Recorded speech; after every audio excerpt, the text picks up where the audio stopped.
Friends, আজকে দেখো এই ফুলগুলো কেমন হয়েছে। এই ফুলগুলো বানালাম আমি ক্রেপ পেপার। এটা বইয়ের দোকানে কিনতে পাওয়া যায়, পাতলা একটু হয়। ক্রেপ পেপার দিয়ে এই ফুলগুলো করলাম। এই দেখো পিঙ্ক কালারের আমি ক্রেপ পেপার নিয়েছি। দুটো কালারের ক্রেপ পেপার আমি কিনেছিলাম, পিঙ্ক আর রেড। পিঙ্ক কালারের ক্রেপ পেপার নিয়েছি। এই পেপারগুলো না খুব নরম হয় বেশ।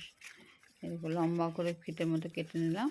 এরপর এটাকে আমি ফোল্ড করছি। দেখো ফোল্ড করার পরে খুব নরম এটা, ওই জন্য অনেকগুলো ফোল্ড একসাথে কাটা যাচ্ছে। দেখো রোল করে নেওয়ার মতো করে নিয়ে এবারে পাপড়ির মতো গোল টাইপের উপর দিকটা করে আমি কেটে নিচ্ছি। দেখো এই দেখো আমার রোল লম্বা কাটা হয়ে গেছে।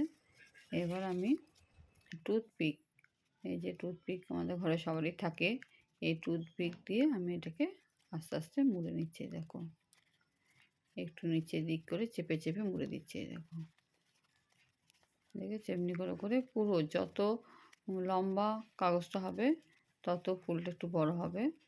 এই দেখো ফুলের শেপ আস্তে আস্তে নিয়ে আসলাম। এই দেখো এবার একটু নিচেটা একটু আঠা দিয়ে দিচ্ছি যাতে খুলে না যায়। আচ্ছা, এবার আমি ফুলটা হয়ে গেছে। এবার আমি পাতা করার জন্য আমি দেখো গ্রিন কালারের কাগজ নিলাম।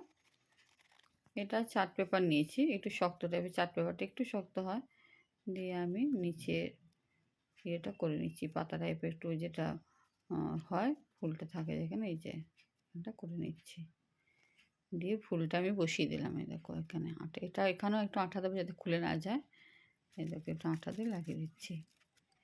কেমন হয়েছে ফুলগুলো? আর এটা কি ফুল হয়েছে আমি জানি না বন্ধুরা, তোমরা বলে দেবে এটা কি ফুল হয়েছে। ভালো লাগলে অবশ্যই তোমরা শেয়ার করবে। থ্যাংক ইউ বন্ধুরা।